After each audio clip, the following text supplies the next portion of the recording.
Over on Disney Plus, a very eagerly anticipated series, another adaptation of a famous book. Yes, it's Rivals. And here's a clip.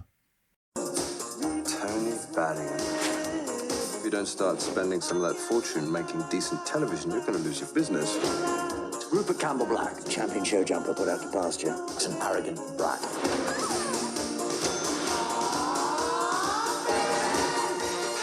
Having an opponent makes life much more exciting. Oh, I do like a little bit of Jilly Cooper and her raciness, and that's exactly what this is. This is her Rivals is one of her best-selling novels, and if you know Jilly Cooper's work, you're going to absolutely love this because it completely delves into that world that she kind of involves you in, which is backstabbing, bed hopping, good-looking men, good-looking women, and all the bad things that are happening. But what interests me about this one particularly is that this kind of focuses, say if you read the book, you'll know, between the long simmering feud between these two men. So one is the TV boss, Lord Tony Bannigan, which is played by the brilliant David Tennant. And then you've got a very handsome Tory MP, Rupert Campbell Black, played by Alex Hassel. And no matter how rich you are, it seems, you always want more, or you could always be jealous of somebody else. And that's exactly what happens here. And it's so, you see an insight into their lives completely in terms of how much money they've got and the power that they will use to execute what they want to do to suit their narrative and exactly what they want. And Tony, he's part of this media empire, and it focuses on ITV because ITV used to be split into sort of all different fractions, didn't it?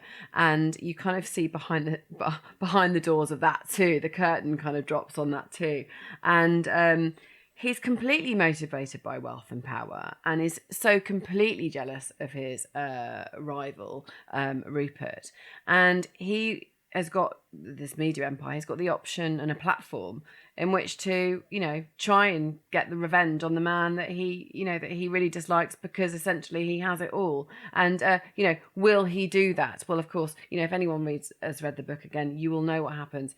But I think it's really well done, actually, because there's lights and shades throughout this. So whilst there's some sort of real horrible treachery between people, and particularly the bed hopping front, and the idea that you want to bring people down, at the same time there are sort of some really lovely backdrops throughout this. There's the countryside and kind of some of these amazing parties that you imagine happen, but do they really happen? I hope they happen.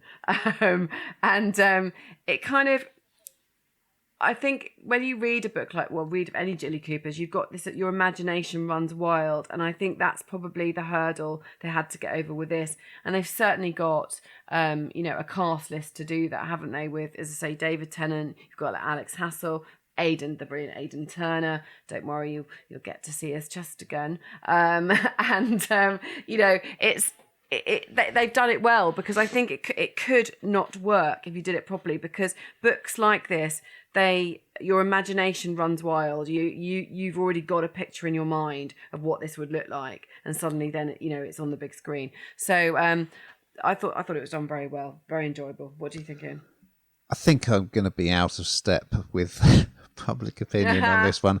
I mean, yet another drama series set in the 80s. Good Lord. And yeah, lots of 80s hits, soft rock, 80s fashions and hair.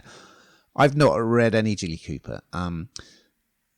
My view of this, and I think it's been well received generally, to me, it's really kind of overcooked. It's almost caricaturish.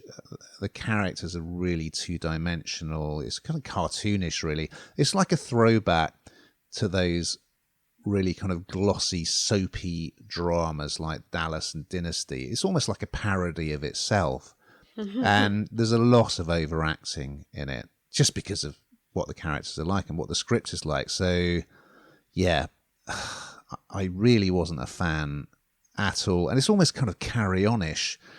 all those kind of, remember those sort of sex comedies from the 1970s? That's sort of how the nudity and the sex are treated. So I didn't care about the TV franchise plotline at all. So, I mean, I quite enjoyed episode 1. I liked Catherine Parkinson's character. You got Danny Dyer in there with a dreadful moustache. There's quite a few moustaches in this.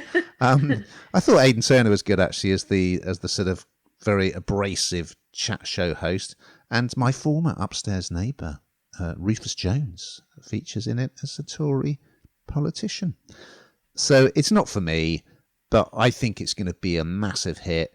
And I know that, you know, a lot of people love Julie Cooper books. I've never read any, and I'm sure they'll enjoy this. So yeah, it's not for me, but I'm not saying I don't recommend it, because I think it's, you know, there's plenty to enjoy.